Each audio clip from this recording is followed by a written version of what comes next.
সুন্নাহ ওয়াল জামাতের পরিচয়। এখানে একটা পরিচয় দরকার। অনেক মানুষ আছে, অনেক মুসলমান আছে যারা বলে নবী গায়েব জানে, আর ওয়াহাবিরা বলে নবী গায়েব জানে না। এটা নাই? আছে না নাই? বলেন, জুড়ে বলেন। সূরা নজম, কোন সূরা? সূরা নজমে আল্লাহ সুবহানাহু ওয়া তাআলা বলেন, ওয়া মা ইয়ানতিকু আনিল হাওয়া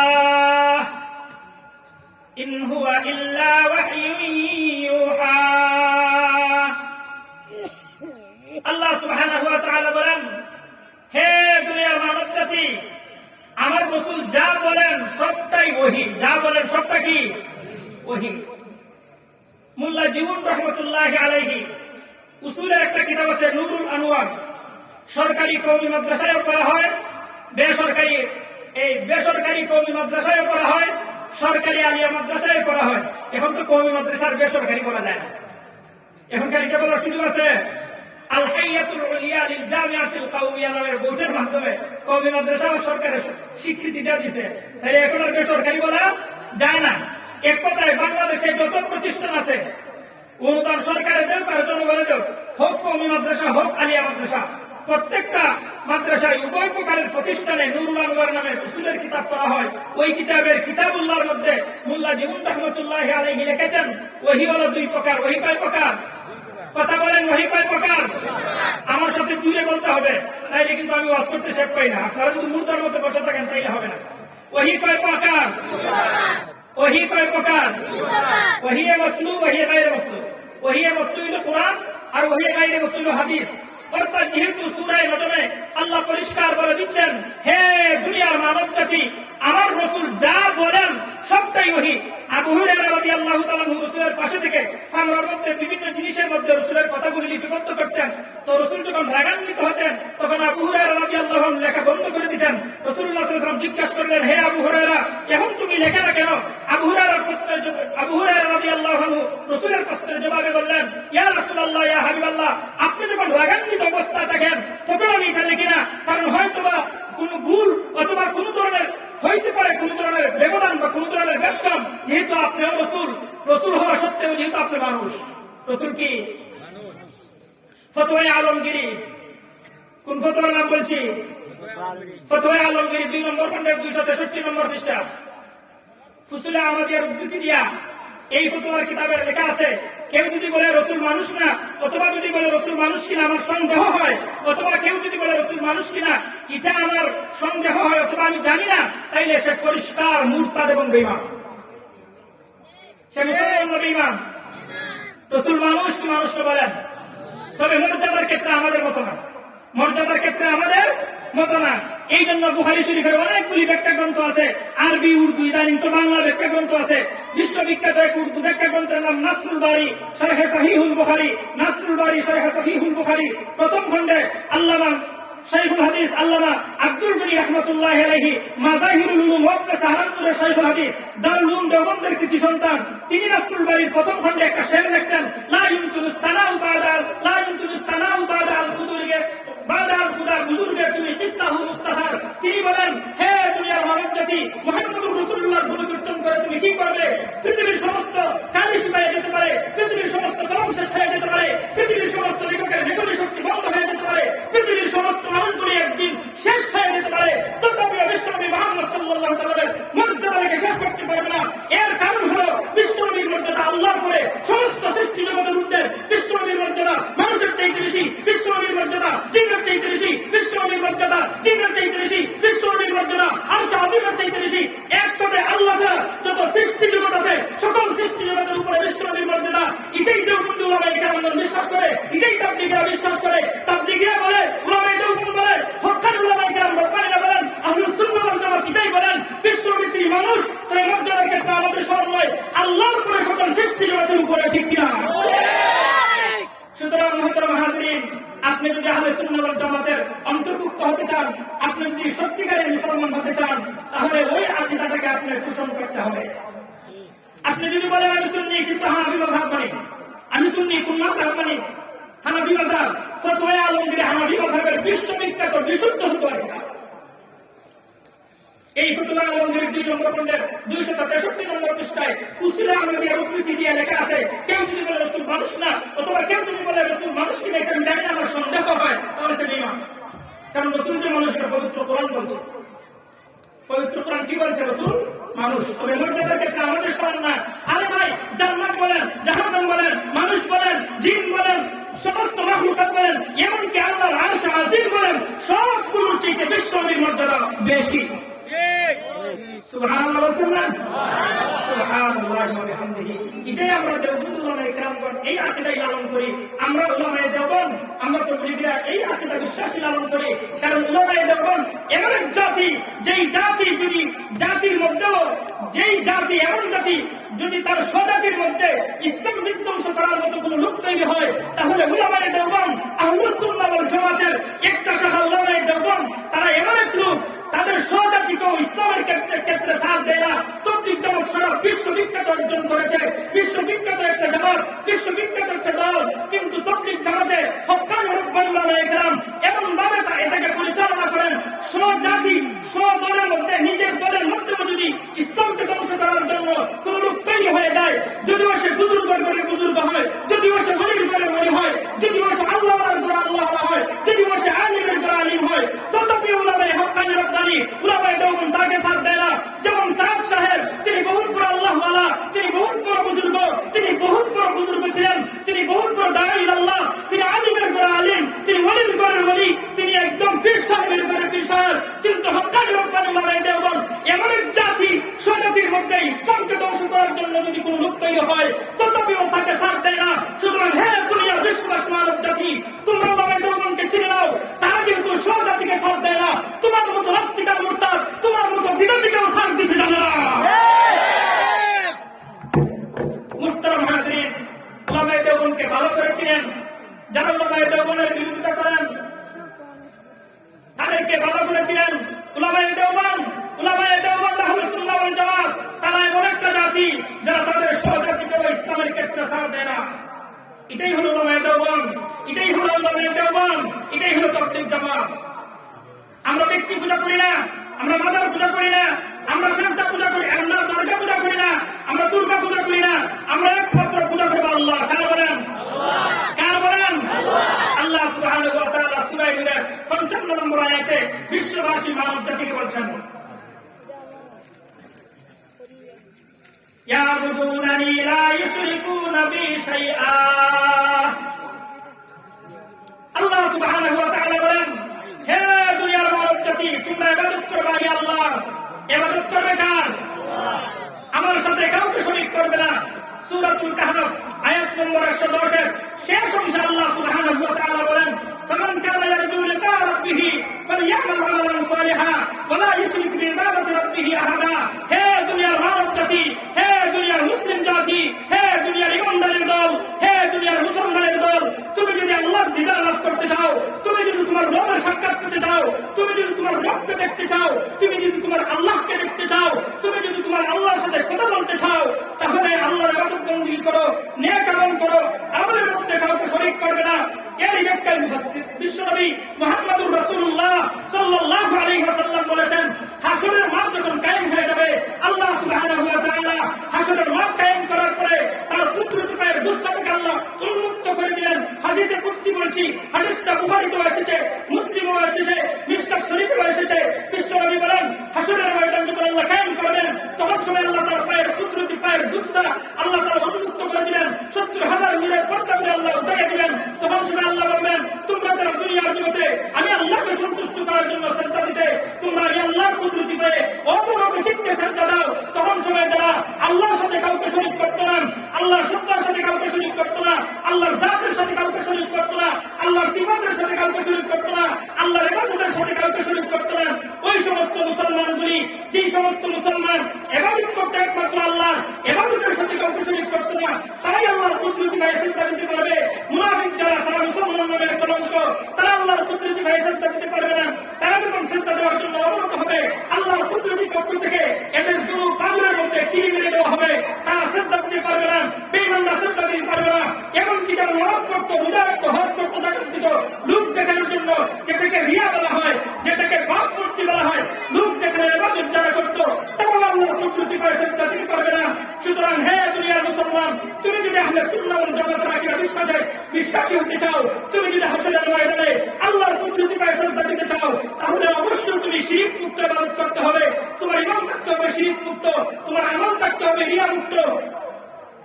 এই জন্য রাসূলুল্লাহ সাল্লাল্লাহু আলাইহি ওয়াসাল্লাম তিরমিজি শরীফ কিতাবুল ঈমান হাদিস নম্বর 2822 রাসূলুল্লাহ সাল্লাল্লাহু আলাইহি ওয়াসাল্লাম বলেন, বনী ইসরাঈলের দল 72 দলে বিভক্ত হয়েছিল, আমার উম্মতগুলি 73 দলে বিভক্ত হয়ে যাবে, এক দল হবে জান্নাতি। সাহাবায়ে কেরাম জিজ্ঞাসা করলেন, ওয়া হিয়া ইয়া রাসূলুল্লাহ, হে আল্লাহর নবী, এই দলটা কারা যারা একটা দল হবে জান্নাতি দল? রাসূল বলেন, মা আনা আলাইহি ওয়া আসহাবি, আমি এবং আমার সাহাবায়ে কেরাম যে মতের উপর প্রতিষ্ঠিত, আমি এবং আমার সাহাবায়ে কেরাম যে আদর্শের উপর প্রতিষ্ঠিত, আমি এবং আমার সাহাবায়ে কেরাম যে ধর্মের উপর প্রতিষ্ঠিত, ইসলামের যে সমস্ত বিধান পালন করার ক্ষেত্রে আমি এবং আমার সাহাবায়ে কেরাম যেভাবে প্রতিষ্ঠিত ছিলেন, যে ভিত্তির উপর ছিলেন, যে কাঠামোর উপর ছিলেন, যে ইসলামের যে রীতিনীতির উপর ছিলেন, যারা এই রীতিনীতিতে চলবে, যারা আমি এবং আমার সাহাবায়ে কেরামের অনুসরণ করবে, যারা এই ভিত্তির উপর থাকবে, যারা এই মস্তকের উপর থাকবে, যারা এই আদর্শের উপর থাকবে, তারাই হলো মুক্তিপ্রাপ্ত দল। অন্য হাদিসে রাসূল বলেন, সুনান ইবনে মাজাহ হাদিস নম্বর 3993, ওই হাদিসে রাসূলুল্লাহ সাল্লাল্লাহু আলাইহি ওয়াসাল্লাম বলেছেন, ওয়াহিয়াল জামাআহ, রাসূল বলেন তারা হইল জামাতের দল, তারা হইল আহলুস সুন্নাহ ওয়াল জামাতের দল। সুবহানাল্লাহ। এবার আপনারা বলেন, আপনারা কি আহলুস সুন্নাহ ওয়াল জামাত হতেন না বাতিল ফিরকা হবেন? আহলুস সুন্নাহ ওয়াল জামাত হতে হলে কিছু আকীদা বিশ্বাস পোষণ করতে হবে। নিজে নিজে আহলুস সুন্নাহ ওয়াল জামাত দাবি করলে হয় না। আচ্ছা, আপনারা যারা এই কাজ করেন, প্রত্যেকটা কাজের একটা হিসাব কিতাব আছে না? মনে করেন যিনি এই ডেকোরেশনের কাজ করলেন, তিনার একটা হিসাব কিতাব আছে না? এত লম্বা প্যান্ডেল হইলে, এত ফাঁস হইলে কি পরিমাণ কাপড় লাগতে পারে, কি পরিমাণ বাঁশ লাগতে পারে, এটা আমার হিসাব আছে না? না আমি হুজুর মানুষ যদি বেচারা ফোন যাবে, এই বেটা তুই অতটা কাপড় নিয়েছি, অতটা বাঁশ নিয়েছি, আমারটা হইতেও পারে না হইতে পারে, কারণ যেহেতু আমি এই বিষয়ে বিজ্ঞ না। ঠিক তেমনি ভাবে যারা ইট বানায়, ইট তাদের কিছু ফর্মা আছে, ফর্মা নাই? আপনারা যারা মেস্তুর, রাজমেস্তুর, তাদের যে নকশা করেন, নকশার ফর্মা আছে না? ফর্মার সাথে যদি না মিলে তাই নকশা হয়, কি বলে নকশা হয়? ঠিক তেমনি ভাবে মুসলমানগুলি নবী এবং সাহাবায়ে কেরামের ফরমার সাথে যাদের ঈমান মিলবে, যাদের আমল মিলবে, তারাই আহলে সুন্নাত ওয়াল জামাত। চিল্লাচিল্লি করে মার পাওয়া যায় না, ঠিক কিনা? আরে গিয়াসউদ্দিন তাহির সাহেবের কথা মনে পড়ছে। গিয়াসউদ্দিন তাহির সাহেব বলছিলেন, চিল্লাই মারকে পাওয়া যায় না, এটাই বাস্তব কথা। বুঝেন নাই? চিল্লাই আসলে মার পাওয়া যায় না, বুঝেন নাই? এই জন্য আহলুস সুন্নাহ ওয়াল জামাতের আকীদার লোক হইতে গেলে চিল্লাইয়া আহলুস সুন্নাহ ওয়াল জামাত পাওয়া যায় না। তোমার বাস্তব জগতের ঈমান এবং আমল যদি রাসূলুল্লাহ সাল্লাল্লাহু আলাইহি সাল্লাম এবং সাহাবায়ে কেরামের ফরমার সাথে মিলে, তাইলেই তুমি আহলুস সুন্নাহ ওয়াল জামাতের লোক হবে। আর আহলুস সুন্নাহ ওয়াল জামাতের লোক হওয়ার জন্য প্রথম শর্ত হলো তোমার ঈমান হতে হবে শিরক মুক্ত ঈমান। প্রথম শর্ত কি? ঈমান হতে হবে কি মুক্ত ঈমান? শিরক মুক্ত ঈমান। আমল হতে হবে বিদআত মুক্ত আমল। আমল হতে হবে কি? বিদআত মুক্ত আমল। আমি যে আয়াত আপনাদের সামনে সূরা নূরের 55 নম্বর আয়াত তেলাওয়াত করেছি, আয়াতে আল্লাহ সুবহানাহু ওয়া তাআলা বলেন, وعلى الله الذين آمنوا منكم وعملوا الصالحات ليستخلفنهم في الأرض كما استخلف الذين من قبلهم وليمكنن لهم دينهم الذي ارتضى لهم وليبدلنهم من بعد خوفهم أمنا। আমার আল্লাহ পাক রব্বুল আলামিন বলেন, হে দুনিয়ার মানব জাতি, আমি আল্লাহ তোমাদের সাথে দুইটা শর্তের বিনিময়ে ওয়াদা করলাম। কয় শর্ত? কথা বলেন, কয় শর্ত? কয় শর্ত? আল্লাহ রাব্বুল আলামিন বলেন, হে দুনিয়ার মানব জাতি, আমি আল্লাহ তোমাদের সাথে দুইটা শর্তের বিনিময়ে ওয়াদা করলাম। এক নম্বর শর্ত হলো তোমরা শিরক মুক্ত আমল, শিরক মুক্ত ঈমান গ্রহণ করবে। দুই নম্বর হলো তোমরা বিদআত মুক্ত আমল করবে, আমলে সালেহ করবে। তোমরা যদি এক নম্বর শর্তে ঈমান আনতে পারো, তোমরা যদি খাঁটি মুমিন হতে পারো, তোমরা যদি পরিপূর্ণ মুমিন হতে পারো, তোমরা যদি নির্ভেজাল মুমিন হতে পারো, তোমরা যদি নির্ভেজাল মুমিন হতে পারো। দুই নম্বর হলো ঈমান আনার পরে যদি তোমরা নেক আমলগুলি করো, আমি আল্লাহ তোমাদের সাথে ওয়াদা দিলাম, আমি আল্লাহ তোমাদের সাথে চুক্তিতে আবদ্ধ হইলাম, আমি আল্লাহ পৃথিবীর জমিনে তোমাদেরকে আমি আল্লাহ কর্তৃত্ব দান করিব। দুনিয়ার জগতে আমি আল্লাহ শাসন ক্ষমতা মুসলমান তোমাদের হাতে দান করিব। কয় শর্তের বিনিময়ে? এক নম্বর ঈমান, দুই নম্বর নেক আমল। এখন নেক আমল কাকে বলে? আপনি বলবেন হুজুর আপনাদের বললেন নেক আমল কাকে বলে? নেক আমলের সংজ্ঞায় আমরা কোনো সাধারণ লোক থেকে নিব না। যখন বিখ্যাত একজন আলেম, যখন বিখ্যাত একজন জড়হকাতিল ইমাম, যখন বিখ্যাত একজন মুফাসসির আল্লামা হাফেজ ইমাদউদ্দিন ইবনে কাসির রাহমাতুল্লাহি আলাইহি, উনার ইবনে কাসির তাফসীর ইবনে কাসির পৃথিবীর বিভিন্ন লাইব্রেরি থেকে প্রকাশ হয়েছে। এর মধ্যে বর্তমান বাজার মার্কেটে পৃথিবীর সবচেয়ে হাই কোয়ালিটি, হাই উন্নত, সবচেয়ে কোয়ালিটি যেটা হলো দারুল রিসালাতুল আলামিয়া থেকে 9 খণ্ডের তাফসীর ইবনে কাসির 2 বছর আগে নতুন আঙ্গিকে আরো সুন্দর করে আরো উন্নত কোয়ালিটিতে প্রকাশ হয়েছে। এটা 4 নম্বর খণ্ডের 531 নম্বর পৃষ্ঠা, 4 নম্বর খণ্ডের 531 নম্বর পৃষ্ঠায় তিনি লিখেছেন وهو العمل المتابع لكتاب الله تعالى وسنة نبيه صلى الله عليه وسلم। ইমাম ইবনে কাসির রাহিমাহুল্লাহ সূরা আন-নাহল আয়াত নম্বর 97, যদি খণ্ড পৃষ্ঠা না মিলে তাহলে সূরা আন-নাহল আয়াত নম্বর 97, এই আয়াতের অধীনে তাফসীর ইবনে কাসির নেটে ছাড় দিলেও পাবেন, প্লে স্টোরে চার্জ দিলেও পাবেন, ইউটিউবে চার্জ দিলেও পাবেন, অথবা আপনাদের কাছে যদি কারোর কাছে আরবি কপিটা মজুদ থাকে তাইলে সূরা আন-নাহল 97 নম্বর আয়াতে ব্যাখ্যায় দেখবেন তিনি লিখেছেন ওহুয়াল আমাল আল মুতাবিউ লিকিতাবিল্লাহি তাআলা ওয়া সুন্নতি নবিয়্যিহি সাল্লাল্লাহু আলাইহি ওয়াসাল্লাম। নেক আমল বলা হয় দুইটা ফরমা যার কাছে পাওয়া যাবে, সেই আমলের মধ্যে 2 ফরমা পাওয়া যাবে, যার কাজের মধ্যে 2টা ফরমা পাওয়া যাবে তার কাজটাই হবে নেক আমল। একটা হলো এটা আল্লাহর বিধান সমর্থিত হতে হবে, 2 নম্বর হলো ওই কাজটা বিশ্বনবীর তরিকায় হতে হবে, বিশ্বনবীর সুন্নতে হতে হবে। যে কাজ আল্লাহর বিধান আর নবীর তরিকায় হয় এটাকেই বলা হয় নেক আমল, এটাই হলো নেক আমল। এই ধরনের নেক আমল যদি আমি করতে পারি, আল্লাহ সুবহানাহু ওয়া তাআলা বলেন আমি পৃথিবীর জমিনে তোমাদেরকে নেতৃত্ব দান করব, পৃথিবীর জমিনের শাসন ক্ষমতা তোমাদেরকে দিব। শুধু তাই না, এরপর আল্লাহ সুবহানাহু ওয়া তাআলা বলেন আমি আল্লাহ তোমাদের ভয় যদি দূর করে দিব। বর্তমান সময়ে আমরা উপস্থিত হয়েছি সারা পৃথিবীর চতুর্দিক থেকে মুসলমানদেরকে ধ্বংস করে দেওয়ার জন্য, মুসলমানদেরকে নিষ্পেষিত করে দেওয়ার জন্য, মুসলমানদেরকে ধ্বংস করে দেওয়ার জন্য ইহুদি খ্রিস্টান ও মুসলমানগুলি আমাদেরকে খাওয়ার জন্য একদম চতুর্দিক থেকে তারা আক্রমণ করতেছে। সুনান আবি দাউদ কিতাবুল ফিতান ওয়াল মারাহিবে ইমাম আবু দাউদ রাহমাতুল্লাহ আলাইহি সহিহ সনদে হাদিসটা উল্লেখ করেছেন, এবং এই হাদিসটা সুনানে আবু দাউদের মধ্যে এসেছে, মুসনাদে আহমদের মধ্যে এসেছে, মুসলিমের এক বর্ণনায় এসেছে, বুখারীর এক বর্ণনায় এসেছে। প্রায় 73 প্রত্যেকটা হাদিসের কিতাবে অংশ বিশেষ এই হাদিসটা এসেছে, এবং মুসনাদে আহমদের সবিস্তারে হাদিসটা এসেছে।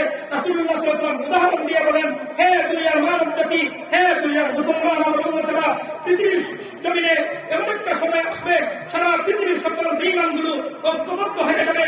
যেমন ভাবে বড় প্লেটে খানা খাওয়ার জন্য যদি কিছু মানুষ একত্রিত হয় তাইলে একজন আরেকজনকে ডাকে, আর কে আছে খাবার বাকি, আপনারা আমাদের সাথে শরীক পান, আমরা খাবারটাকে অতি অল্প সময়ে শেষ করে দিই।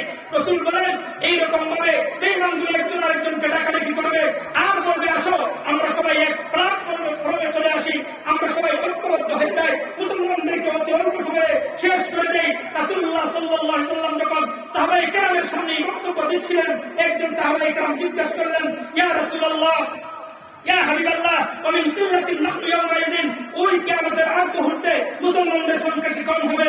রাসূল বলেছিলেন না, অবশ্যই না, বল বরং আনতুম কাসীর, তোমরা হবে অধিক। কিন্তু রাসূল বলেছিলেন ওয়ালাকিন্নাকুম গুসাউন কাগুসাউস সাইল, রাসূল বলেন হে আমার উম্মত, হে আমার উম্মত, হে আমার উম্মত, তোমাদের ঈমান আমলের অবস্থাটা একদম নড়বড় হবে, তোমাদের ঈমানের মধ্যে শিরক থাকবে, তোমাদের আমলের মধ্যে বিদআত থাকবে, তোমাদের আমলের মধ্যে মন গড়া কিছু জিনিস থাকবে। এরপরে রাসূল বলেন ওই সময় একদল মানুষ অল্প স্বল্প কিছু মুসলমান বেঈমানের বিরুদ্ধে যুদ্ধ করতেই থাকবে। কিয়ামত পর্যন্ত পৃথিবীর কোন সুপার পাওয়ার, কিয়ামত পর্যন্ত পৃথিবীর কোন সুপার পাওয়ার, কিয়ামত পর্যন্ত পৃথিবীর কোন একদম সুপার পাওয়ার, একদম পরাশক্তি কেউ তাদেরকে ধ্বংস করতে পারবে না। রাসূল বলেন কিয়ামতের আগ পর্যন্ত তারা এই বাহিনীতে যুদ্ধ করবে এবং তারা আল্লাহর দলকে বিজয় করবে, ইসলামকে বিজয় করবে, ইসলামের পতাকাকে উড্ডীন করবে। তাদের লুম থাকে সারা পৃথিবীর সমস্ত মানুষ মিলে সুজা করতে পারবে না। আজকে তালেবানের দিকে দেখেন, তারা তো 2001 সাল থেকে যুদ্ধ করেছিল, আমেরিকা তাদেরকে সন্ত্রাস বাহিনী বলেছিল। 21 বছর পরে, 20 বছর পরে, 21 বছরের মাথায় তারা এসে বলছে তারা হলো সত্যিকার অর্থে স্বাধীনতা সংগ্রামী। আমি আরো কয়েক বছর আগেই তালেবানের পক্ষে একটা বক্তব্য দিয়েছিলাম, হয়তো আমার বক্তব্যটা ইউটিউব বা মিডিয়াতে আসে নাই, তখন সময় আমি বলছিলাম তালেবান যারা কোরআন হাদিস এটাই বলে, কোরআন হাদিস এটাই প্রমাণ করে তালেবান যারা তারই সত্যিকারের মুসলমান, তারই প্রকৃত মুসলিম, তারই প্রকৃত স্বাধীনতাকামী।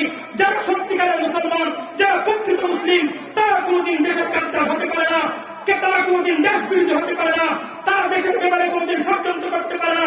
বাংলাদেশ সম্পর্কে আপনি দেখুন, যারা বর্তমানে ষড়যন্ত্র করছে, যারা বাংলাদেশকে বাহির রাষ্ট্রে বিক্রি করে দেওয়ার পায়তারা করছে, তারা কোনোদিন প্রকৃত মুসলমান না। তারা হয়তো শুক্কুর, হয়তো তারা মক্কুর, নাইতে জোয়াকুর, নাইতে জিনাকুর, নাইতে ক্ষমতার লুড়ে পড়িয়া তারা আল্লাহ এবং রাসূল ইসলামকে বলে গিয়েছে। তারা একমাত্র দুনিয়া থেকে এই জন্য বাংলাদেশকে বিক্রি করে দেওয়ার পায়তারা করছে। কিন্তু যারা সত্যিকার মুসলমান, যারা প্রকৃত মুসলমান, তারা কোনোদিন রাষ্ট্রের বিরোধিতা করতে পারে না, তারা কোনোদিন স্বাধীনতা বিরোধী হতে পারে না। তাই বিশ্বনবী বলছিলেন, হে দুনিয়ার উম্মতে মুসলিমা, একজন মুসলমান হক এবং হক্কানিয়তের উপর প্রতিষ্ঠিত থাকবে, কিয়ামত পর্যন্ত তাদেরকে ধ্বংস করার মতো কোন লোক তৈরি হবে না, তাদেরকে ধ্বংস করতে পারবে না, তাদেরকে ধ্বংস করতে পারবে না। আমেরিকা ধ্বংস করতে পারে নাই, পৃথিবীর ভবিষ্যতের কোন সুপার পাওয়ার মুসলমানদেরকে ধ্বংস করার শক্তি রাখে না, মুসলমানদেরকে ধ্বংস করার শক্তি রাখে না, ঠিক কিনা? এই জন্য আমাদেরকে দুর্বল হওয়ার কোন সুযোগ নেই। রাসূল আমাদেরকে ভবিষ্যৎবাণী করে বলেছিলেন, রাসূল আমাদেরকে ভবিষ্যৎবাণী করে বলেছিলেন যে তাদেরকে দুনিয়ার কোন পরাশক্তি দুর্বল করতে পারবে না, তাদেরকে দুনিয়ার কোন পরাশক্তি পরাস্ত করতে পারবে না। তালেবান এদের সংখ্যা কম, এদের অস্ত্র নাই, এরা নিরস্ত্র, এরা একবার খাইলে আর একবার খাইতে পারে না। কিন্তু আমেরিকা আদৌ কি তাদেরকে পরাস্ত করতে পেরেছে? আদৌ কি তারা পরাস্ত করতে পেরেছে? পারে নাই। কেন? তাদের ইমান একদম স্বচ্ছ, তাদের আমল একদম স্বচ্ছ, তারা বিশ্বনবীকে ভালোবাসে। আরে ভাই, আপনারা দেওবন্দি উলামায়ে সাধু খালি দোষ দেন, যারা রাসূলের দুশমন, এরা রাসূলের দুশমন। আরে ভাই, আমি তো আল্লাহর কোরআন হাতে নিয়ে বলছি, উলামায়ে দেওবন্দের মতো আশিক রাসূল পৃথিবীতে আর হতে পারে না। আরে ভাই, বাংলাদেশে দেখেন না আপনি, যখন রাসূলের বিরুদ্ধে লোকের চক্র আমার রাসূলের বিরুদ্ধে কুৎসটনা করে, আমার রাসূলের চরিত্র নিয়ে গায়ে হাসনা করে, আমার রাসূলের ইজ্জত নিয়ে গায়ে হাসনা করে, আমার রাসূলের পবিত্র স্ত্রীদেরকে নিয়ে গায়ে হাসনা করে, তখন সময় মাঠে ময়দানে কথা বললে, শাপলা চত্বরে কথা বললে, রাজপথে কথা বললে, একমাত্র কওমি মাদ্রাসার উস্তাদ আর ছাত্রীদেরকে পাওয়া যায়, সিন্নিপুর বিদ্যার্থীদেরকে পাওয়া যায় না। আমি দেওবন্দি উলামায়ে কেরামের একটা কিতাব আপনাদের সামনে নিয়ে এসেছি। এই কিতাবটা আপনারা আমার কাছে দেখছেন, ইখতিলাফে উম্মত আবার সিরাতে মুস্তাকিম, ইখতিলাফে উম্মত আবার সিরাতে মুস্তাকিম। দারুল দেওবন্দের কৃতি সন্তান আল্লামা মুফতি ইউসুফ নবী রাহমাতুল্লাহ আলাইহি, তিনি ইসলামের জন্য শাহাদাত বরণ করেছিলেন। তিনি একটা বহসের মধ্যে লিখছেন, ঈদে মিলাদুন নবী, ঈদে মিলাদুন নবীর আলোচনা করতে গিয়ে তিনি শুরুতে একটা কথা লিখছেন, হযরত সাল্লাল্লাহু अलैहि वसल्लम का जिक्र खैर एक आला तरीन इबादत बल्कि रूह ईमान है। आपकी जिंदगी का एक एक वाकया सर्वोच्च फजीलत है। आपकी वलादत, आपकी सुन, आपका शबाब, आपका बिसर, आपकी दावत, आपका जिहाद, आपकी कुर्बानी, आपका जिक्र व फिक्र, आपकी इबादत नमाज, आपके अखलाक शमाई, आपकी सूरत सीरत, आपका दूध तकवा, आपका इल्म खशियत, आपका उठना बैठना, चलना फिरना, सोना जगना, आपकी सुलह बदन, खफी व गुस्सा, रहमत व शफकत, तबस्सुम व मुस्कुराहट, अलगरज आपकी एक एक अदा और एक एक हरकत सुकून उम्मत और सुकून उम्मत के लिए उसवा हसाना और आंख से हिदायत है और उसका सीखना सिखाना, उसका मुजाकरा करना, दावत देना उम्मत का फर्ज है। তিনি এর মধ্যে রেখেছেন বিশ্বনবীর প্রস্রাব পায়খানা, বিশ্বনবীর চলাফেরা, বিশ্বনবীর হাঁটা চলা, বিশ্বনবীর ঘুম, বিশ্বনবীর জাগা, বিশ্বনবীর স্বপ্ন দেখা, বিশ্বনবীর হাসি, বিশ্বনবীর মুখে হাসি, বিশ্বনবীর যুদ্ধ, বিশ্বনবীর তরবারি, এমনকি বিশ্বনবীর সাহাবায়ে কেরামের আলোচনা, বিশ্বনবীর গাদার আলোচনা, বিশ্বনবীর উটের আলোচনা, বিশ্বনবীর বিশাল আলোচনা, বিশ্বনবীর মানুষের আলোচনা। এই আলোচনা করা উম্মতের জন্য ইমানের রূহ হিসেবে, উম্মতের জন্য ইমানের নূর হবে। বিশ্বনবীর প্রত্যেকটা বিষয়ের আলোচনা ইমানদার ইমানকে তাজা করে। এটা উলামায়ে কেরাম, উলামায়ে দেওবন্দের বক্তব্য, এটা কোনো সুন্নি আলিমের বক্তব্য না, এটা কোনো বিদআতি আলিমের বক্তব্য না, বরং যারা খাঁটি আহলে সুন্নাত ওয়াল জামাত উলামায়ে দেওবন্দ তাদের বক্তব্য। উলামায়ে দেওবন্দ বলেন, এমনকি বিশ্বনবীর প্রস্রাব পায়খানা যেটাকে আমরা কাদায় হাজত করি, বাথরুম বলি, এটাও উম্মতের জন্য। যদি এটারও কেউ আলোচনা করে তাইলে সব পাবে, এটার দ্বারা উম্মতের ইমান তাজা হবে। এমনকি বিশ্বনবী মুহাম্মদ সাল্লাল্লাহু আলাইহি ওয়াসাল্লামের প্রতিটি নকল হরকত উম্মতের জন্য শিক্ষা দেওয়া উম্মতের জন্য ফরজ। এটাই উলামায়ে দেওবন্দ আকীদা বিশ্বাস করে। বিষয়টা বুঝাইতে পারছি? রসুলের হাতে করা থেকে নিয়ে একদম রসুলের তাহাজ্জুদ, রসুলের নামাজ, রসুলের রোজা, রসুলের হজ, রসুলের কুরবানি, রসুলের চলাফেরা, রসুলের বিয়ে শাদী, রসুলের জায়গা, রসুলের ঘুমানো, রসুলের প্রস্তাব পায়খানা, রসুলের হাসি, রসুলের চুক্তি, রসুলের জিহাদ অর্থাৎ বেঈমানের সাথে যে রসুলের চুক্তি হয়েছে সবগুলো আলোচনা করা উম্মতের জন্য ফরজ। এটা শিক্ষা দেওয়া, শিক্ষা করা উম্মতের জন্য ফরজ। এটাই উলামায়ে দেওবন্দ বলে। আর আপনার উলামায়ে দেওবন্দকে, আপনার উলামায়ে দেওবন্দদেরকে রসুলের দুশমন বলেন?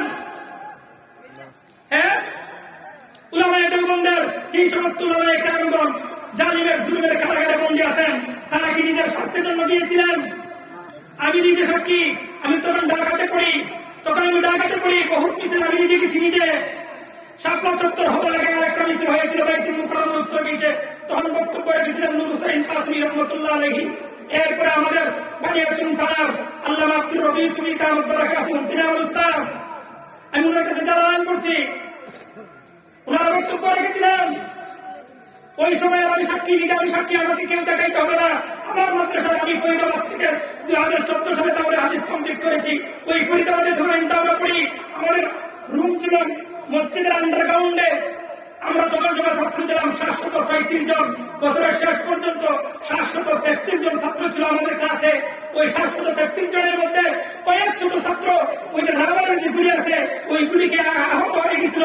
যে দুনিয়ার কোন মিডিয়ার কথা বলিনি, দুনিয়ার কোন সংবাদের কথা বলিনি, একমাত্র আল্লাহ মিনার দাম সব তারা যেটা দেখেছে বলতে করেছে।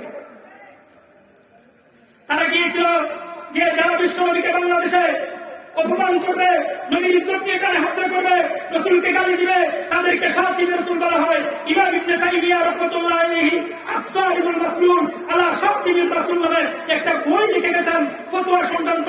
হানাফি মাযহাবের ফতোয়া মতে, মালিকি মাযহাবের ফতোয়া মতে, শাফিঈ মাযহাবের ফতোয়া মতে, হাম্বলি মাযহাবের ফতোয়া মতে পৃথিবীর আহলে হাদিস বলেন, আহলে বিদআত বলেন, আহলে সুন্নি বলেন, আহলে দেওবন্দ বলেন, পৃথিবীতে যত সমস্ত উলামায়ে কেরাম আছেন যারা মুসলমান, সৌদি বলেন, বাংলাদেশ বলেন, আমেরিকা বলেন, ইউরোপ বলেন, কানাডা বলেন, ইমাম ইবনে তাইমিয়া রাহমাতুল্লাহ আলাইহি আস-সাহিবুল মাসলুন আলা শাতিব রাসূলের ৫ম নম্বর পৃষ্ঠায় লিখেছেন চার মাযহাবের ফতোয়া মতে পৃথিবীর পূর্ব থেকে পশ্চিম, উত্তর হতে দক্ষিণ পর্যন্ত যত সমস্ত উলামায়ে কেরাম আছেন সকলের ঐক্যমতের ফতোয়া হলো যারা রাসূলকে গালি দিবে, রাসূলকে নিয়ে ব্যঙ্গচিত্র করবে, রাসূলের ইজ্জত সম্মান নিয়ে তারা হেফাজত করবে, তারা শাতিব রাসূলকে পৃথিবীতে থাকার কোনো অধিকার নেই। তাদের শাস্তি হলো তাদেরকে মৃত্যুদণ্ড দিয়ে ফাঁসির কাষ্ঠে ঝুলিয়ে তাদেরকে পৃথিবীর জমিন থেকে বিদায় করে দেন। সূরাতুল আম্বিয়া 117 নম্বর আয়াত আল্লাহ বলেন, ওয়া মা আরসালনাকা ইল্লা রাহমাতাল লিল আলামিন। হে বিশ্বনবী মুহাম্মদ সাল্লাল্লাহু আলাইহি সাল্লাম, আমি আল্লাহ আপনাকে পৃথিবীর সকলের জন্য রহমত বানায় পাঠাইছি।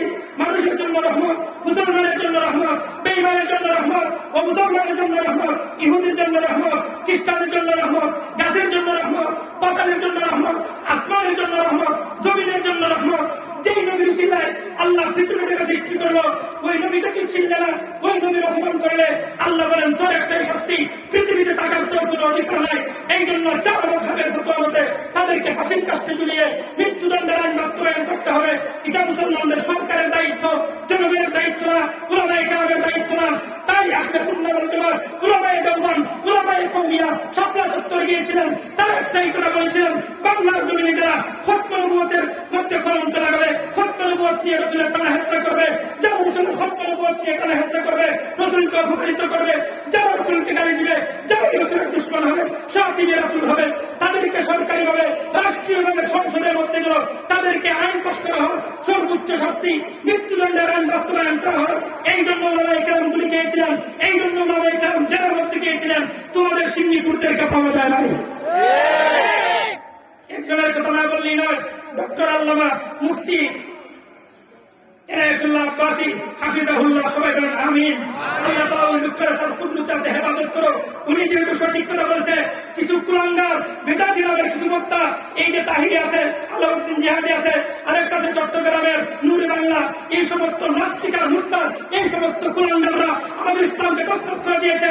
এনায়েতুল্লাহ আব্বাসী যখন সর্বশেষে কোরআন ও হাদিসকে সামনে রেখে দেখলো, উলামায়ে দেওবন্দ, উলামায়ে কওমিয়া যেটা বলছে, হেফাজতে ইসলাম যেটা বলছে এটাই সঠিক, তখন এই সমস্ত সিন্নিপুর বিদাতদের মাথার মধ্যে বাড়ি পড়েছে। তখন তারা এনায়েতুল্লাহ আব্বাসী কয় তিনি হলো গোলামকে সুন্নি, স্বার্থে আঘাত করলে কয় এ তো ঠিক না। বিষয়টা বুঝেন নাই? স্বার্থে আঘাত করলে কি বলে ওরা ঠিক না। আমি তো বলে আরেকটা এনায়েতুল্লাহ আব্বাসী সাহেবের বহুত বয়ান আমি শুনছি, তার কয়েকটা আগা থেকে গুড়া পর্যন্ত আমি দেখছি। আমার ব্যক্তিগত অভিমত আমি বলছি, আমার ক্ষুদ্র জ্ঞানের অভিমত বলছি, যত সমস্ত বিনাতিরা আছে মাঠে ময়দানে গর্জন দেয়, 100 টাকা যদি এক জায়গায় করা হয় এনায়েতুল্লাহ আব্বাসী একটা ফসলের সমান হবে। তার এই পরিমাণে ঋণ, যদিও তিনি কিছু কিছু মানে আমলগত কিছু বিধাতে তিনি জড়িত আছেন, এরপর তার ইলিমকে আপনি শ্রদ্ধা করতে হবে। ইলিমকে তিনি স্বাধীনতা হইতে পারেন, তার আমল তার হইতে পারে, কিন্তু তার যুদ্ধটাকে অস্বীকার করার কোন সুযোগ নাই। যখন তিনি কোরআন আর হাদিসের আলোকে মুসলমানদের সামনে পরিষ্কার কথাগুলো তুললেন, তখন বলে উনি হলো গোলাপি সুন্নি। বিষয়টা বুঝেন নাই? আল্লাহ সুবহানাহু ওয়া তাআলা আমাদেরকে 1450 বছর, এটা 1443 তিনি 1443 বছর আগে আল্লাহ যখন কোরআন নাযিল করেছিলেন, সূরা নূরের 55 নম্বর আয়াতে আল্লাহ বলেছিলেন, হে দুনিয়ার মুসলমান, তোমরা যদি ঈমান আনতে পারো, ঈমান আনার পরে নেক আমল করতে পারো, নেক আমল আমরা তাফসীর ইবনে কাসির 4 নম্বর খণ্ডের 531 নম্বর পৃষ্ঠায় আমরা পেয়েছি। নেক আমল বলা হয় ওয়াহুয়াল আমাল আল মুতাবিউ লিকিতাবিল্লাহি তাআলা ওয়া সুন্নতি নবিয়্যিহি, আল্লাহর বিধান আর নবীর তরিকায় যে আমল হবে এটা হলো নেক আমল। আল্লাহ বলেন, হে দুনিয়ার মুসলমান, যদি ঈমান আনতে পারো, নেক আমল করতে পারো, পৃথিবীর শাসন ক্ষমতা তোমাদের হাতে দিব, তোমাদের গর্বকে আমি আল্লাহ দূর করে দিব। বিন্দুর পক্ষ থেকে তোমাদের ভিতরে যে ভয় আছে, এই ভয়ের কাছে না, বরং বেকান্ডার তোমাদের ভয়ে পড়াতে বাধ্য হবে। এই জন্য আমাদের প্রস্তাব বলছিলেন, আরে বেটা, তুই ঈমানকে ঠিক কর, আমলকে সংশোধন কর, তরবারি নিয়ে বেঈমানের সাথে নেবে না। তুই একটা মুসলমান যদি খাটে থাকতে পারো, হাজার হাজার বেঈমান লেজ গুটিয়ে পালাইতে তারা বাধ্য হবে। আমরা এটা বুঝি না। আমি আপনাদেরকে আরেকটা পরিচয় দেই। ঈদে মিলাদুন নবী 12ই রবিউল আউয়াল আছে না নাই? ঈদে মিলাদুন নবী 12ই রবিউল আউয়াল আছে না নাই? বলেন আছে না নাই? এটা বলে আমার বক্তব্য শেষ। মুফতি নুরুল আমিন ভাই আমার বহুত সিনিয়র, উনি বসা আছেন, উনাকে বসাইয়া কথা বলার আমি মনে করি ঠিক না। এই জন্য আমি আপনাদেরকে আরেকটা আগিদা করে বলি, যারা আমাদের মুসলমান ভাই যারা সুন্নি দাবি করেন, তারা কিন্তু ঈদে মিলাদুন নবীকে ইসলামের শিয়ার করেন। তারা মনে করেন যারা ঈদে মিলাদুন নবী করে না, বা যারা ঈদে মিলাদুন নবী যারা পালন করে না, এরা আশিক রাসূল না, এরা দুশমন আলে রাসূল। আরে ভাই, আপনারা বাংলাদেশের কোন সুন্নির কথা বলি না, দেওবন্দের এক সুন্নি আছে, যেই ভারত বাংলাদেশ পাকিস্তানের যে হেড কোয়ার্টার, কি বললাম, হেড কোয়ার্টার একদম মেন গুড়া যেটা, এটার নাম হবিলিকা এই মুফতি আর খান্দাইনি। ওই লোক একটা কিতাব লিখছে, জালাল হক পয়দা হাটাই বাকি 2 খণ্ডে, এটা উর্দু ভাষা লিখিত। আমার কাছে তার মেন কপি আছে, আমি 1 বছর ঘুরাইতে ঘুরাইতে ওই বইটা সংগ্রহ করছি। 1 বছর ঘুরাইতে ঘুরাইতে ওই বই সংগ্রহ করেছি। জালাল হক পয়দা হাটাল বাতিলের প্রথম খণ্ডের 138 এবং 35 নম্বর পৃষ্ঠায় এই বিদাতীদের হেডকোয়ার্টার গডফাদার মুফতি আর খান্দাইনি সাহেব তিনি লিখেছেন, ঈদে মিলাদুন নবী 604 হিজরিতে এক বাদশা আবিষ্কার করেছে। এর আগে ঈদে মিলাদুন নবী ছিল না। এটা আমার কথা না, তাদের নেতার কথা। এটা তাদের নেতার কথা। সুনাগন্ধা দারুল হুদা দরবার শরীফ কুমিল্লা ছিলেন আপনারা? কুমিল্লা ছিলেন? কুমিল্লা থেকে একটা বই প্রকাশিত হয়েছে, মিলাদ শরীফে কিয়ামের বাস্তবতা। বইয়ের নাম মিলাদ শরীফে কিয়ামের বাস্তবতা। মৌলানা হামিদুর রহমান সাহেব সুনাগন্ধা দরবার শরীফের আলিয়া মাদ্রাসার লেখক এবং এই দরবারের একজন বহুপুর আলেম, তিনি মিলাদ শরীফে কিয়ামের বাস্তবতায় লিখেছেন। তাদের দরবার থেকে প্রকাশিত এই বইয়ে তিনি লিখেছেন, এই মিলাদুন নবী, বর্তমান প্রচলিত মিলাদুন নবী, যাকে আমরা ইসলামের শিয়ার বলি, এটা আবিষ্কার হয়েছিল 604 হিজরিতে। এটা আমার কথা, তাদের বক্তব্য। কি বলে, এটা আমার কথা, তাদের বক্তব্য। আমি যে মসজিদে আছি বর্তমানে এবং যে মাদ্রাসায় আছি, মাদ্রাসা মসজিদ নিয়ে আসি, যেখানে আসি ওখানে আমার কিতাবাদি বেশি নিতে পারছি না। ওই কিতাবগুলো আমার বাড়িতে ছিল। বাড়িতে আমার একটা সুযোগ হইতো, আমি আপনাদেরকে একবার বাংলাটা ঘুরে ঘুরে শোনাইতাম, উর্দুটা ঘুরে ঘুরে শুনতাম। আমার এই বিষয়ে জানানো হয় নাই যে এই বিষয়ে আমার বলে। কালকে আমি বলছি মহিবুল ভাই ফোন দিয়ে, ভাই দাওয়াতিটা কোন সময় সম্ভব, তো তিনি বলছেন এই সময় সম্ভব। তা আমি বললাম তাহলে ঠিক আছে। পরে বললাম ফুস্টল দিয়েন তো। আমি একজন লোকের মধ্যেও শুনছি আপনার একটা বিষয় দিচ্ছে, মানে ফুস্টল না পেলে তো জানি না কি বিষয়। তো উনি ফুস্টার কালকে বুঝে দিচ্ছেন, রাত্রে না দিনে জানেন। তো ফুস্টার দেখলাম আলোচনা আমাদের পরিচয়, কি বয়ান করবো, হঠাৎ করে মনে করবো যে একটা কথা অন্তত বলি। আমাদের হবিগঞ্জে কিন্তু শহরে ঈদে মিলাদুন নবী খুব জাঁকজমক করা হয় না? আরে আপনাদের গডফাদারের কথা, মুফতি আর খান্দাইনি সাহেবের কথা, যা এরপরে সুনাগন্ধার মাওলানা হামিদুর রহমান সাহেবের কথা, আপনারা আপনাদের বইগুলো ভালো করে পড়েন। যারা বাংলা পড়তে পারেন, যারা বাংলা শিক্ষিত কিন্তু সুন্নি দাবি করেন, বিদআত কাজে জড়িত, মিলাদুন নবীকে আপনারা ইসলামের শিয়ার মনে করেন, যারা মানে না, যারা পালন করে না তাদেরকে আপনারা দুশমন রাসূল মনে করেন। ভাই, আমি আপনাদের কাছে আল্লাহর ওয়াস্তে বলছি, আপনাদের পায়ে চুল হাত দিয়ে বলছি, একজন দ্বীনের দায়ী হিসাবে বলছি, আল্লাহ এবং তার রাসূলের পক্ষ থেকে যে দায়িত্ব আমার কাঁধে দেওয়া হয়েছে, ওই দায়িত্ব আসল থেকে বলছি, আহলে সুন্নাহ ওয়াল জামাত আহলে দেওবন্দের পক্ষ থেকে বলছি, আল্লাহর ওয়াস্তে আপনারা আপনাদের কিতাবগুলো পড়েন, আপনাদের বড় হুজুরের কিতাবগুলো পড়েন। ঢাকা মোহাম্মদপুর ছিলেন না? ঢাকা মোহাম্মদপুরের একজন হুজুর ছিলেন এম.এ. জলিল, ঢাকা এই আলিয়া মাদ্রাসার প্রতিষ্ঠাতা প্রিন্সিপাল সম্ভবত এম.এ. জলিল, হাফেজ এম.এ. জলিল। তিনি একটা বই লিখেছেন নূর নবী সাল্লাল্লাহু আলাইহি ওয়াসাল্লাম। এই বইটা আমি 2 বছর খুঁজছি, বাংলাদেশের ঢাকার এমন কোন লাইব্রেরি কিনে খুঁজি নাই, কিন্তু পাই না। পরে লাস্টে বাইতুল মুকাররম দিয়ে পেয়েছি। ওই বই তিনি লিখেছেন ঈদে মিলাদুন নবী আবিষ্কার হয়েছিল 604 হিজরির পরে, এর আগে ঈদে মিলাদুন নবী ছিল না। এখান থেকে আমার একটা প্রশ্ন হলো, সাহাবায়ে কেরাম কি তারা রাসূলের দুশমন ছিলেন না আশিক রাসূল ছিলেন? আমার কথা উত্তর দিবেন, রিডান জুড়ে জুড়ে বলবেন। সাহাবায়ে কেরাম আশিক রাসূল ছিলেন না দুশমন রাসূল ছিলেন? আশিক রাসূল। তাবেঈ, যারা তাবেঈ ছিলেন তারা আশিক রাসূল ছিলেন না দুশমন রাসূল? আশিক রাসূল। যারা তবে তাবেঈন ছিলেন তারা আশিক রাসূল ছিলেন না দুশমন রাসূল? আশিক রাসূল। আইম্মায়ে মুজতাহিদিন, 4 মাযহাবের ইমাম, তারা কি আশিক রাসূল ছিলেন না দুশমন রাসূল? আশিক রাসূল। তাহলে ওদের সময় এটা ছিল না, ওরাও এটা পালন করে না। এটা না পালন করার কারণে যদি আশিক রাসূল হয় না দুশমন রাসূল হয়, তাইলে তো আপনার কাছে যে ধর্ম এসেছে, যে দ্বীন এসেছে, এটাই তো সঠিক না। বিষয়টা বুঝলেন নাই? ভাই, কান কারা করে শুনেন, আপনারা যারা ঈদে মিলাদুন নবীকে একদম ইসলামের শিয়ার মনে করেন, আমি তাদের কাছে পয়গাম দিচ্ছি, যারা বলেন এটা না করলে আশিক রাসূল হয় না দুশমন রাসূল হয়, পালন না করলে দুশমন রাসূল হয়, আপনারা যে ইসলাম মানেন এটা সঠিক ইসলাম না, বরং আমরা যে ইসলাম মানি এটা সঠিক ইসলাম। কারণ আমরা এখন এটাকে মানি না, আগেও এটা ছিল না। সাহাবায়ে কেরাম এটা করেন নাই, আমরাও এটা করি নাই। তাবেঈ করে নাই, আমরাও করি নাই। আইম্মায়ে মুজতাহিদিন করে নাই, আমরাও করি নাই। সাহাবায়ে কেরাম করে নাই, আমরাও করি নাই। সলফে সালিহিন করে নাই, আমরাও করি নাই। তাই আমরা খাঁটি মুসলমান। তোমরা যারা করো আগের গুলারে বাদ দিছো, পরে এসে ইসলাম থাকে না। এই আপনি বিষ আনবেন ঢাকা থেকে, ঢাকা যাওয়ার যত রাস্তা আছে, মনে করেন হবিগঞ্জের স্বাস্থ্যগঞ্জে রাস্তাটা আছে, এই যে গুল চত্বরটা, এই রাস্তা ছাড়া আমাদের এই ঢাকা যাওয়ার কোন রাস্তা আছে? আপনি যদি করেন আমি এলাকায় দিয়ে দেখুন ঢাকা ডান বিছানোর জন্য এই রাস্তা ছাড়া যাই কেমন পর্যন্ত সম্ভব?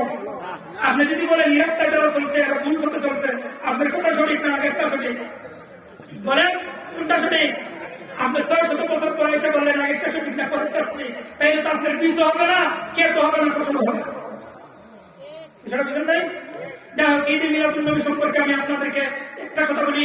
ঈদে মিলাদুন নবী সাহাবায়ে কেরামের যুগে ছিল না, তাবেঈদের যুগে ছিল না, আইম্মায়ে মুজতাহিদিনের যুগে ছিল না, এরপরে আপনার 4 ইমামের যুগে ছিল না। এটা 600 হিজরির পরে এটা আবিষ্কার করা হয়।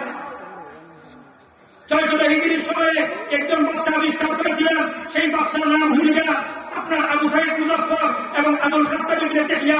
এই 2 বাদশা 600 হিজরির পরে তাদের রাষ্ট্রীয়ভাবে এটাকে আবিষ্কার করেছিলেন। ওই সুরাখন্দা দারুল হুদা দরবার শরীফ থেকে প্রকাশিত মিলাদ শরীফের কিয়ামের বাস্তবতা, ওই কিতাবের মাওলানা হামিদুর রহমান তাদের গডফাদার তিনি লিখেছেন, ওই বাদশা 40,000 বকরি জবাই করিয়া উলামায়ে কেরাম লেখা হয়েছিল, কাওয়ায়া মিলাদের মাহফিল অনুষ্ঠান করেছিল, আলিমদেরকে কিছু হাদিয়াও দিয়েছিল।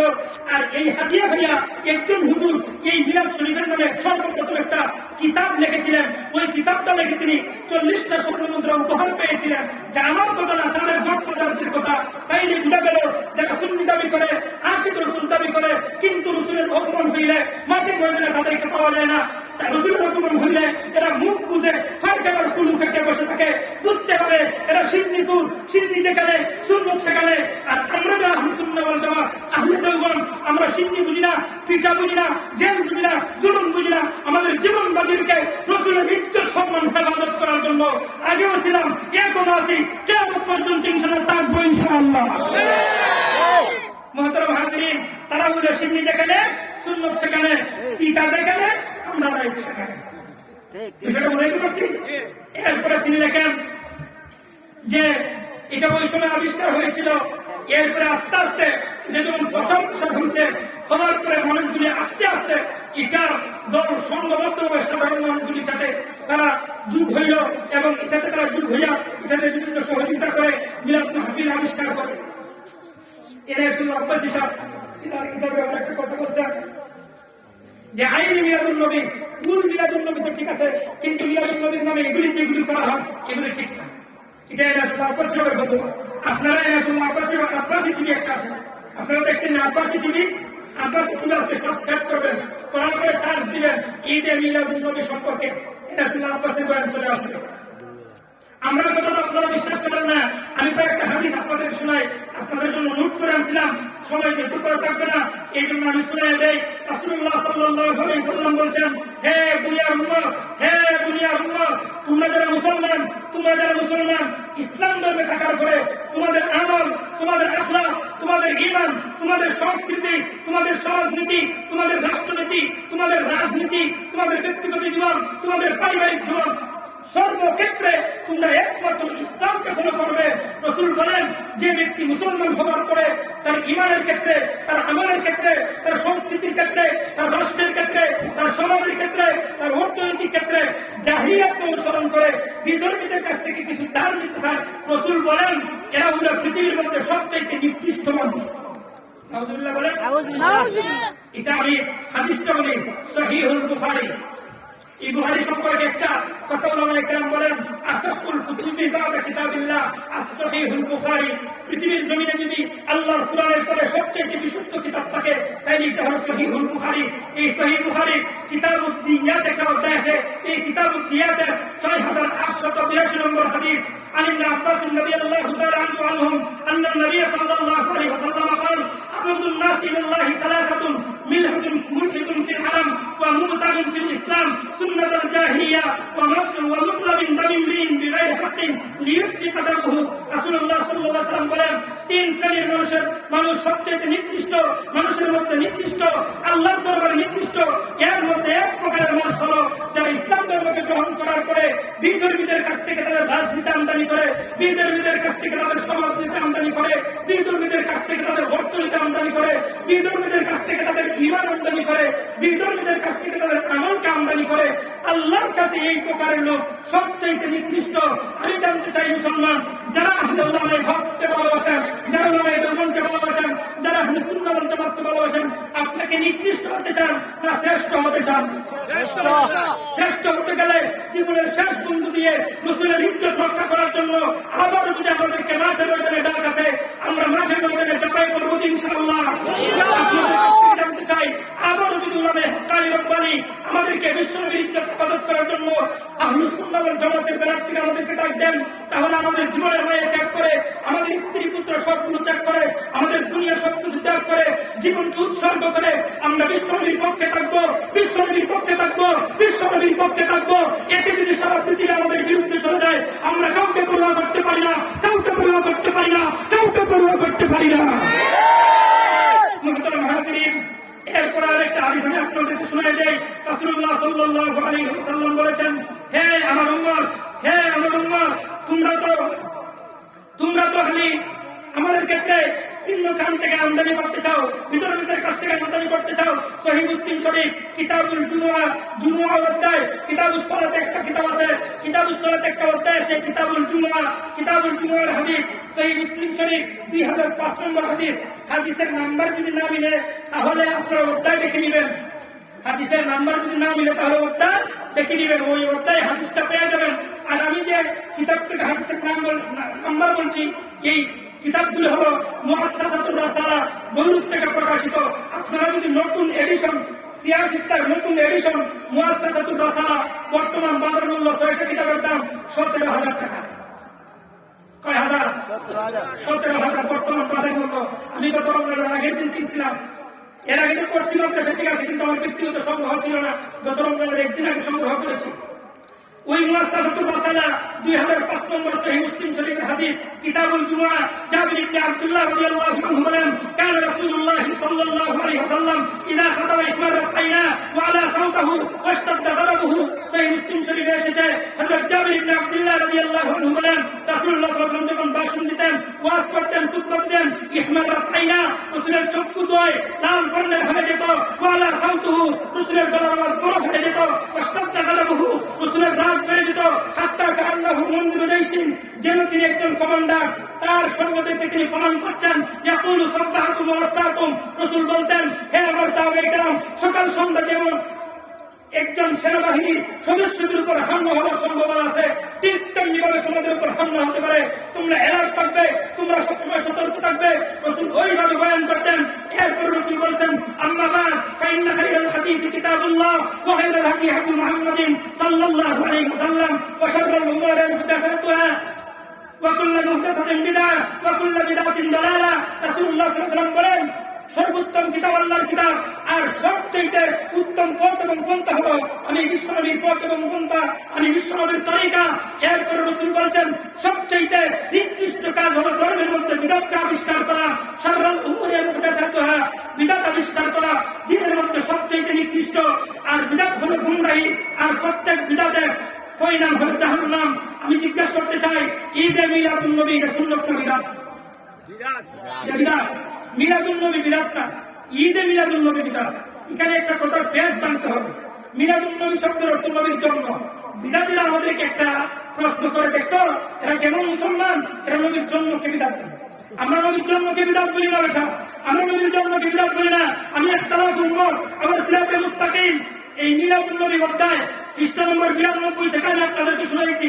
আমাদের দেওবন্দি ওলামায়ে কেরাম বলে, রসুলের জন্ম না, বরং রসুল জন্ম হওয়ার আগ থেকে নিয়ে আল্লাহ পৃথিবীতে যত সুসংবাদ রসুলের নামে দিয়েছেন, এগুলো থেকে শুরু করে রসুল যেই সময় দুনিয়াতে এসেছেন, যেই দিন রসুল দুনিয়ার থেকে বিদায় হয়ে গেছেন, এই পুরো জিন্দগির সবগুলো আলোচনা করলে ইমান তাজা হয়, ইমানের নূর বাড়ে, ইমানের পাওয়ার বাড়ে। এটা শিক্ষা এবং শিক্ষা দেওয়া উম্মতের জন্য ফরজ। এটাই ওলামায়ে দেওবন্দের ফতোয়া। আমরা মিলাদুন নবীকে বিদআত বলি না, বরং তোমরা মিলাদুন নবীর নামে যে কাম করো ওই কামটাকে বিদআত বলি। ইশারা বুঝেন নাই? মিলাদুন নবী মানে রসুলের জন্ম। রসুলের জন্ম ঠিক আছে, কিন্তু রসুলের জন্ম নিয়ে আমাদের কোনো কথা নাই। বরং মিলাদুন নবী নামে রসুলের জন্ম নামে তোমরা যে আকাম করি এটা বিদআত। বুঝেন নাই? আরে ভাই, ইখতিলাফে উম্মত আর সিরাতে মুস্তাকিমে তিনি আরো কঠিন একটা কথা লিখেছেন, বহুত একটা কঠিন কথা লিখেছেন। তিনি লিখছেন যে ঈদ শব্দ আছে না, ঈদ, ঈদ একটা ইসলামিক পরিভাষা।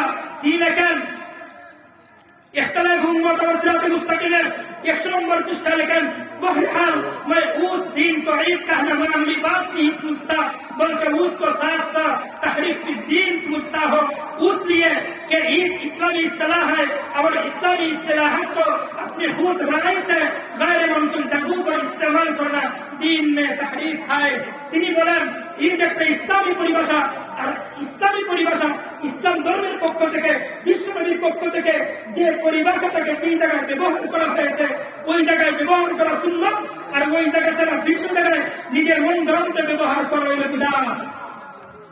শুধু বিদআত না, বরং তাহরিফ দ্বীনের অন্তর্ভুক্ত। রসুল জুমার দিনকে ঈদ বলছেন, আরাফার দিনকে ঈদ বলছেন, ঈদ উল ফিতরকে ঈদ বলছেন, ঈদ উল আজহাকে ঈদ বলছেন, এগুলো ঠিক আছে, কিন্তু মিলাদুন নবীকে ঈদ বলেন নাই, সাহাবায়ে কেরাম মিলাদুন নবীকে ঈদ বলেন নাই। এটা যেহেতু ইসলামী পরিভাষা, নির্দিষ্ট জায়গায় প্রযোজ্য হবে। যে জায়গায় প্রযোজ্য রসুল করেছেন, ভিন্ন জায়গায় প্রযোজ্য করলে তাহরিফ দ্বীনের অন্তর্ভুক্ত। এই জন্য তিনি বলেন, এটা শুধু বিদআত না, বরং এটা তাহরিফ দ্বীন, দ্বীনের মধ্যে ফরজ করার অন্তর্ভুক্ত। এখন যেই দিন বিশ্বনবী রেখে গেছেন, এই দিনের মধ্যে যদি ফরজ করে পরিবর্তন করে, এই কি রসুলের উম্মত হতে পারে? সুন্নি হবে দূরের কথা, সেটা রসুলের উম্মত হবার দাবি রাখে না। একটা হাদিস শুনাইতাম, বুখারীতে কিতাবুর রিসালে হাউজে কাউসারের অধ্যায় এসেছে। আপনারা যদি হাদিসগুলি না পড়েন, তাহলে তাফসীর ইবনে কাসির সূরাতুল কাউসার, তাফসীর ইবনে কাসির সূরাতুল কাউসার চার্জ দিবেন। ইবনে কাসির ফ্ল্যাশ টুল থেকে আরবিটা অটোমেটিকলি আপনার সামনে হাদিস চলে আসবে।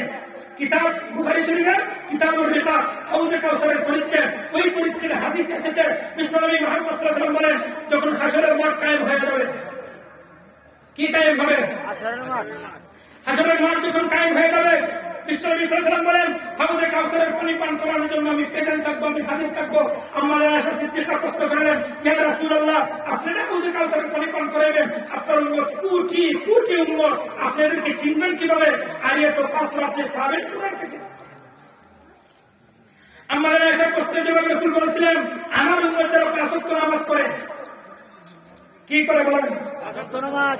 শীতের দিন আইসে বেচারা ওজুহান কিভাবে বলতাম, অনেক পছন্দ আছে, শীতের দিন কাজ করে আইসে, এখন কাজ করে একটা ওঠার পরে শরীরটা গরম হয়েছে, শরীরটা গরম হওয়ার পরে ওই লোকে কি করছে জানেন, কারণ গরম হওয়ার পরে পানি দিতে একটু ঠান্ডা ঠান্ডা লাগে, এই জন্য আপনার করলোটা কি উজু করতে খালি পেটে বসে ভালো করে লাগায় না, একটু সঠিক থাকে।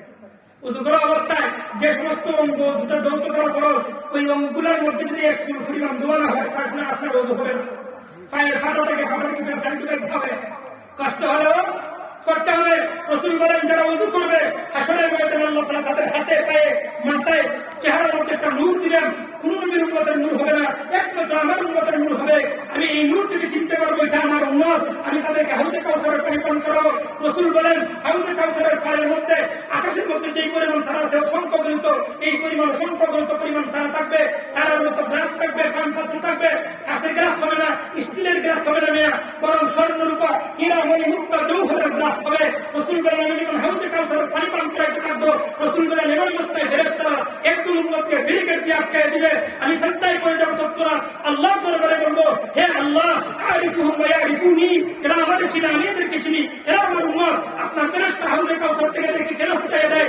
আল্লাহর নবীর প্রশ্নের জবাবে আল্লাহর পক্ষ থেকে জবাব আসবে ইয়া রাসূলুল্লাহ ইয়া হাবিবাল্লাহ, আপনি যখন দুনিয়া থেকে চলে এসেছিলেন তখন সবাই তারা আপনার দিনকে বাদদালু বাদা আহদাসু বাদা, দুইটা হাদিসে দুইটা শব্দ এসেছে, বাদদালু বাদা আহদাসু বাদা।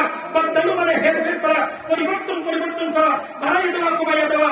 আহদাসু বাদা মানে হলো নতুন কিছু আবিষ্কার করে ইবাদতের নামে কোনো কিছু করা, বিদআত করা, কোনো কিছু ঢুকানো হারাম, কোনো কিছু কমানো হারাম, হেরফের করাও হারাম, পরিবর্তন করাও হারাম, বিদআত করাও হারাম। রাসূল বলেন আল্লাহর পক্ষ থেকে বলা হবে আপনি যখন দুনিয়া থেকে বিদায় হয়ে এসেছিলেন এই জন্য আপনার আসার পরে তারা দিনের মধ্যে খরচ করেছিল, বিদআতের কাজ করেছিল, ইবাদতের নামে নতুন কিছু আবিষ্কার করেছিল, এই জন্য হাউজে কাউসারের পানি এই সমস্ত প্রচলন তাদেরকে দেওয়া হবে না। বুখারীর হাদিসে এসেছে রাসূল বলেন সুফকান লিমান গায়্যারা বাদি, সুফকান লিমান বাদদালা বাদি। রাসূল বলেন হায় রে কপাল ফুরা, হাউজে কাউসার থেকে তো দূরে সরে এরা, তোর জন্য হাউজে কাউসারের পানি না। কারণ আর রাহিকুল মাহতুম সিরাত ইবনে হিশাম সিরাত মুস্তাফাতে লিখেছেন বিশ্বনবী যখন তায়েফের ময়দানে গিয়েছিলেন হাত্তা ইহমারাত ইহতাদ্দাবা আইনা ইহতাদ্দাবা আলাহু, রাসূলুল্লাহ সাল্লাল্লাহু আলাইহি ওয়াসাল্লামের পা মুবারকে যে জুতা ছিল, চপ্পল ছিল, ওই চপ্পলটা তায়েফের ময়দানে বেঈমানদের আঘাতে রাসূলের শরীর মুবারক যখন জর্জরিত হয়েছিল, বিশ্বনবীর শরীর মুবারক থেকে এই পরিমাণ রক্ত মুবারক পড়েছিল, রাসূলের জুতা মুবারক, রাসূলের পায়ের স্যান্ডেলটা পায়ের সাথে একদম সিমেন্টের বালু দিয়ে গিলে পড়ে যেমন ভাবে আঘাত থেকে যায় এইরকম আঘাত থেকে গিয়েছিল। যায়েদ বিন হারেসা বিশ্বনবীর সাথে ছিলেন, বিশ্বনবী বলেছিলেন হে যায়েদ বিন হারেসা এই রক্ত মুবারককে জমিনে পড়তে দিবে না, আল্লাহ বরদাস্ত করবে না। সঙ্গে সঙ্গে জিবরিল আমিন হাজির হয়েছিলেন, বলছিলেন ইয়া রাসূলুল্লাহ আপনি অনুমতি দিলে এই যে ফেরেশতা দাঁড়িয়ে আছে তার একটা মাথা আসমানে আরেকটা পা হলো জমিনে, জমিনের পা আসমানের মাথা, ওই ফেরেশতা তাইফের তিনটা পাহাড়কে একত্রিত করে ধ্বংস করে দিবে। বিশ্বনবী মুহাম্মদ সাল্লাল্লাহু আলাইহি ওয়াসাল্লাম সঙ্গে সঙ্গে আল্লাহর দরবারে হাত তুলে বলছিলেন হে আমার আল্লাহ তুমি কি বেজার হয়ে গেছো, তুমি কি রাগান্বিত হয়ে গেছো? এরা দিন বুঝে না, এরা যদি ধ্বংস হয়ে যায় দিন কার কাছে প্রচার করবো? আল্লাহুম্মা হদি কওমি ফাইন্নাহুম লা ইয়ালামুন, আমার উম্মত বুঝে নাই, এদেরকে আপনি পরিপূর্ণ হেদায়েত দিয়ে দিন। যখন রাসূল তায়েফের ময়দানে গিয়েছিলেন বুখারীর হাদিস করেন কিতাবুল মাগাজি একদল আহলে হাদিস নামদারি আহলে হাদিস বাইরেছে, এরা শুধু বুখারী শরীফে হাত বাঁধা হাদিস জানে, আমি আসতে বলবো না তুমি বলবে এই হাদিসগুলো জানে। বিশ্বনবীর দিন প্রচারের হাদিস জানে না, বিশ্বনবীর তায়েফের হাদিস জানে না, বিশ্বনবীর উহুদের হাদিস জানে না, বিশ্বনবীর খন্দকের হাদিস জানে না, এরা শুধু নামাজ নিয়ে ইখতিলাফ করার হাদিস জানে। তাদের কাছে আমি বলবো হে আহলে হাদিস ভাইরা তোমরা যদি নবীর হাদিসকে ফলো করো, তোমরা যেহেতু রাসূলের হাদিসকে ফলো করো, আল্লাহ ওয়াস্তে বলছি নবীর জীবনের প্রত্যেকটা হাদিসকে ফলো করো। যেমন ভাবে নামাজের ব্যাপারে তোমাদের কঠোরতা, এমন ভাবে দিন প্রচারে তোমাদের কঠোরতা হওয়া উচিত। ইখতিলাফগুলি বন্ধ করো, মুসলমান হাতে হাতে হাত রেখো, ভাই হয়ে কাজ করো, ইসলামকে পৃথিবীর জমিনে জিন্দা করো। বিশ্বনবী পৃথিবীর জমিনে ইসলামকে জিন্দা করার জন্য তায়েফের ময়দানে যখন গিয়েছিলেন হেলমেটের পা ভেঙে রাসূলের মাথা মুবারকে ধরেছিল, ঐতিহাসিক দল লিখেছেন বিশ্বনবীর হেলমেটের পা যখন মাথা মুবারকে ঢুকেছিল তায়েফের ময়দানে রাসূল 3.5 ঘন্টা সময় বেহুশ হয়ে পড়েছিলেন। আবু জেহেল আবু লাহাব উতবা সাহেবা বলেছিল মুহাম্মদ কি জীবিত নাই, উমর কি জীবিত নাই, আবু বকর কি জীবিত নাই, রাসূল কোনো জবাব দেন নাই। এরপরে আবু সুফিয়ান বলছিল উর্দু হুবালের জয় হোক। বিশ্বনবী বলছিলেন আর তাকে যায় না, তোমরা বলো আল্লাহু আযম, আল্লাহু আযম, তোমরা বলো আল্লাহ সবচেয়ে মহান। দিন প্রচারের জন্য বিশ্বনবী 3.5 ঘন্টা সময় তায়েফের ময়দানে বেহুশ হয়েছিলেন। নবীজি যখন হাসরের ময়দানে আপনাকে আমাকে প্রশ্ন করবেন হে কপালপুরা আজকে হাউজে কাউসারের পানি পান করতে